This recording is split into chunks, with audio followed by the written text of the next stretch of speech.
ప్రభువును ప్రియ రక్షకుడైన దేవుని పేరట మీ అందరికీ శుభాభివందనములు తెలియజేసుకుంటున్నాను.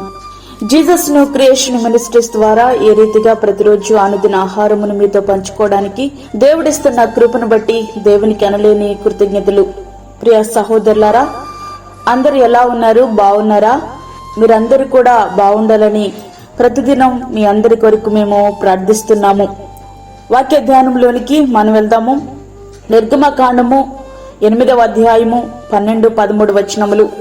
మోషే అహరోనులు ఫరో యొద్ద నుండి బయలు వెళ్ళినప్పుడు యెహోవా ఫరో మీదికి రాజేసిన కప్పల విషయంలో మోషే అతని కొరకు మొరపెట్టగా యెహోవా మోషే మాట చొప్పున చేసెను. ఐగుప్తు దాస్యంలో మ్రగ్గిపోతున్న ఇశ్రాయేలును విడిపించడానికి మోషే అహరోనులను దేవుడు పంపించారు.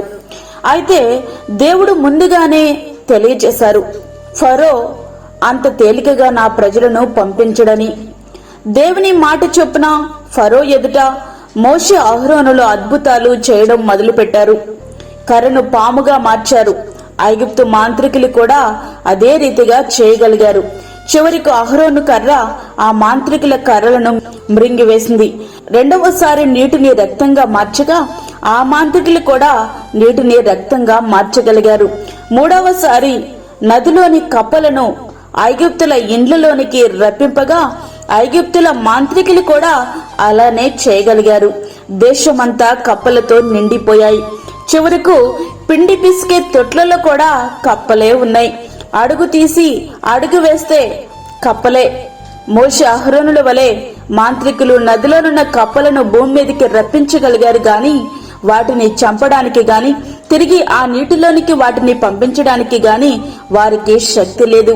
అప్పటికే తాము ఆరాధించే ఐగుప్తు దేవతల శక్తి ఎంతో మాంత్రికులతో పాటు ఫరోకు కూడా అర్థమై ఉంటుంది. మొట్టమొదటిగా ఫరో కాళ్ల బేరానికి వస్తున్నాడు. కప్పలను వెళ్లగొట్టండి, మీ ప్రజలను యెహోవాకు బలర్పించడానికి పంపిస్తానని చెప్పాడు.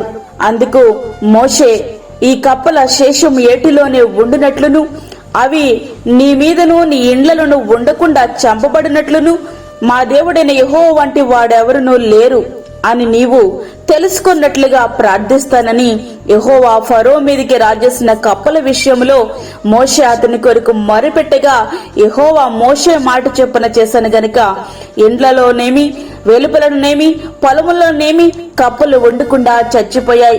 ఆ దినాలలో ఐగుప్తీయులు ఆరాధించే దేవతలలో కప్పలకు కూడా స్థానం ఉంది.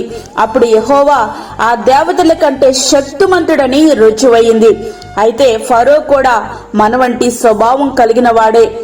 అవసరం తీరింది, ఉపశమనం కలిగింది, మళ్ళా అతని హృదయం కఠినమైపోయింది.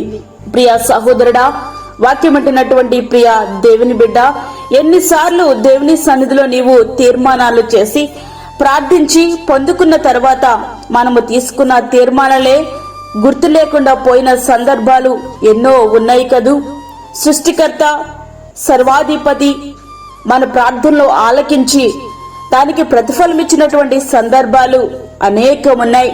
అయితే అవన్నీ కూడా జరిగిన తర్వాత నువ్వు మర్చిపోతూ ఉన్నావు. అత్యంత బాధకరంగా అనిపిస్తాయి. ఎందుకంటే మనం ఆరాధిస్తున్న దేవుడు సృష్టికర్త, సర్వాధిపతి. మన ప్రార్థనలు ఆయన ఆలకించి ప్రతిఫలం ఇచ్చేవాడు. మోషే గారి కొన్ని సాకులు చెప్పి తప్పించుకునే ప్రయత్నం చేసినప్పటికీ చివరకు దేవునికి ఆయన లోబడ్డారు. ఆయన చేత అనేకమైన ఆశ్చర్య క్రియలు జరిగించారు దేవుడు. నీవును మోషే గారి వలె నేటికి తప్పించుకునే ప్రయత్నంలో ఉన్నావేమో. వద్దు, ఆయనకు లోబడి ఆయనపై ఆధారపడి ప్రార్థించి చూడు. నీ ప్రార్థన దేవుని సన్నిధికి నేరుగా చేరి ఆశ్చర్య క్రియలను జరిగిస్తుంది. ఆ రీతిగా మన జీవితాలు మనం సిద్ధపరచుకుందామా? ప్రార్థన ప్రతిఫలాలు మనం అనుభవిద్దాం. అట్టి రీతిగా దేవుడు మనల్ని సిద్ధపరచునుగాక. ఆమేన్. వాక్యమైన ప్రియ దేవుని బిడ్లారా, ప్రార్థనలో ఏకీభవించండి. పరిశుద్ధమైన తండ్రి, ప్రేమగల యేసు ప్రభువా, శ్రేష్టమైన మరి యొక్క దినం మా జీవితంలో మీరు అనుగ్రహించారు. నీకు వందనాలు. ఈ దినమంతటికి కావలసినటువంటి నీ కృపను దయచేయండి. ప్రతి విధమైన శోధన, కీడు, ప్రమాదము, తెగుల నుండి మీరు మమ్మల్ని కాపాడండి. అనారోగ్యంతో బాధపడుతున్న నీ బిడ్డలను మీరు ముట్టండి. చంటి బిడ్డలను, వృద్ధులను, గర్భిణీ స్త్రీలను జ్ఞాపకం చేసుకునండి ప్రభువా. వారికి కావలసినటువంటి నీ కృపను సమృద్ధిగా మీరు దయచేయండి నాయన. వారిని మీరు బలపరచండి తండ్రి, నీకు స్తోత్రములు. అలాగే దూరదేశంలో ఉండి వాక్యమును విని ప్రార్థనలో ఏకీభవిస్తున్న ప్రతి ఒక్క బిడ్డను మీరు దర్శించండి. వారి జీవితాల్లో నూతనకరమైనటువంటి మార్పులు రావడానికి సహాయం చేయండి. ఈ దినమంతా కూడా మీరు మాకు తోడుగుండండి. ప్రతి విధమైన శోధన, కీడు, ప్రమాదము, తెగుల నుండి మీరు మమ్మల్ని కాపాడి నీ యొక్క కృప మా మీద సమృద్ధిగా ఉంచుతారని నమ్ముచు, మాకు కాదు యెహోవా, మాకు కాదు, సమస్తమై మా ప్రభావాలు మీకు ఆరోపించుకుంటూ యేసు పరిశుద్ధ నామమున అడిగి వేడుకుంటున్నాము తండ్రి, ఆమేన్. ఈ యొక్క వర్తమానములు మీ బంధువులకు, మీ స్నేహితులకు షేర్ చేయండి. దేవుని పనిలో మీరు కూడా పాలిభాగస్తులు కండి.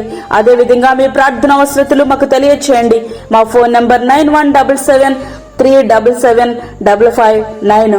దేవుడు మిమ్మను, మీ కుటుంబమును దీవించునుగాక. ఆమేన్. దేవుని సేవలో మీ సహోదరి అన్నామణి సాల్మన్. మా ఛానల్ని సబ్స్క్రైబ్ చేయండి, షేర్ చేయండి, లైక్ చేయండి. దేవుడు మిమ్మల్ని దీవించునుగాక. ఆమేన్.